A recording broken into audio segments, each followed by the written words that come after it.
సమాజంలో male and female genders ఎలా ఉన్నారో అలాగే ట్రాన్స్‌జెండర్స్ కూడా ఉన్నారు. వాళ్ళకి ఒక గుర్తింపు కావాలి. వాళ్ళకి కొన్ని చట్టాలు కావాలి.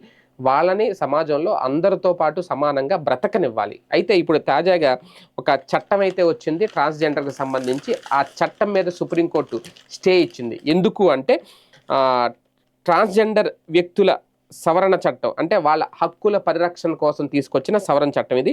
ఈ ఇది 2026 చట్టం ఇది.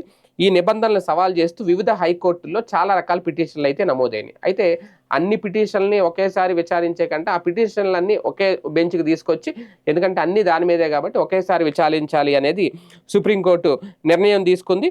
హైకోర్టులో ఈ చట్టాన్ని సవాల్ చేస్తూ పెండింగ్‌లో ఉన్న పిటిషన్‌లన్నీ ఏకీకృతం చేసి సుప్రీంకోర్టుకు బదిలీ చేయాలని కోరుతూ కేంద్రం దాఖలు చేసిన పిటిషన్‌ను విచారించడానికి సుప్రీంకోర్టు అంగీకరించింది.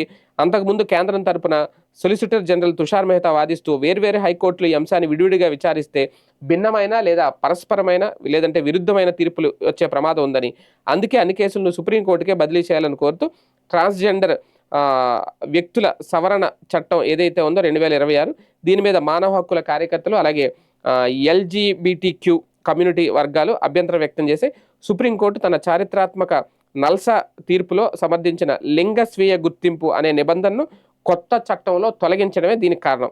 కొత్త చట్టం మేరకు ఒకవేళ ఇది కొత్త చట్టం అమల్లోకి వస్తే లింగ గుర్తింపు కోసం వైద్య లేదా పాలనాపరమైన ధృవీకరణ తప్పనిసరి.